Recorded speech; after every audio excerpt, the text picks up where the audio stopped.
Baiklah, Assalamualaikum warahmatullahi wabarakatuh. Halo teman-teman semua.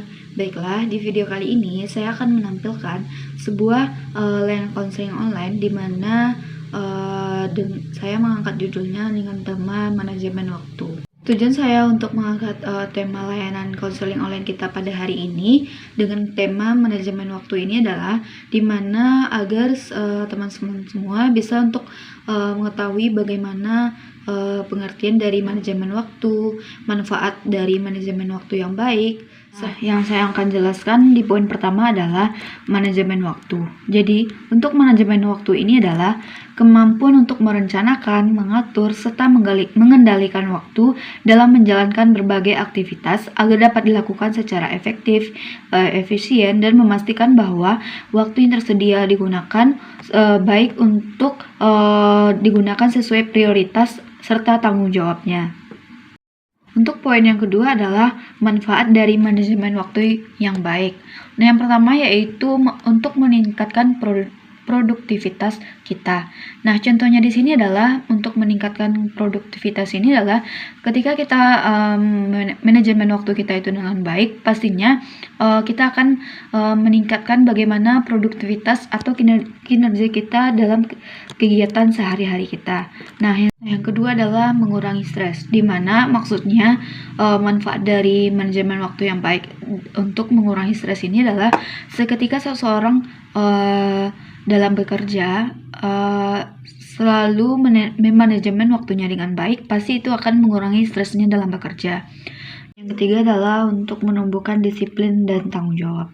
Dan kenapa ini termasuk dari manfaat manajemen waktu yang baik? Karena seketika seseorang disiplin dan tanggung jawab dalam bekerja atau dalam manajemen waktunya dengan baik, itu pasti akan menumbuhkan sebuah disiplin ataupun tanggung jawab dalam bekerja.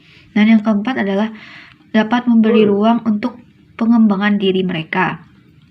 Di mana maksudnya di sini adalah seketika seseorang dapat untuk memanajemen waktunya dengan baik, itu akan pasti dapat memberikan ruang untuk pengembangan diri mereka, baik dalam bekerja maupun dalam melakukan aktivitasnya sehari-hari. Dan yang kelima adalah untuk memiliki keseimbangan dalam hidup. Dan yang terakhir yaitu prestasi meningkat. Poin yang terakhir adalah ada beberapa cara yang dapat kita lakukan untuk memanajemen waktu kita dengan baik. Yang pertama yaitu kita dapat membuat jadwal, di mana di sini kita dapat membuat jadwal kita dalam berkegiatan sehari-hari. Nah, yang kedua yaitu tentukan prioritas kita. Tentukan apa yang perlu diprioritaskan terlebih dahulu dan apa yang perlu untuk dikerjakan terlebih dahulu. Dan yang ketiga adalah hindari dalam penundaan. Di sini kita harus dapat menghindari penundaan dalam sebuah bekerja ataupun dalam melakukan kegiatan kita sehari-hari. Dan yang keempat adalah sisihkan waktu untuk istirahat. Ini sangat penting untuk kita agar memanajemen waktu kita itu dengan baik, di mana kita dapat menyisihkan waktu untuk istirahat. Baiklah, itulah yang dapat saya sampaikan pada layanan klasikal online kita pada hari ini.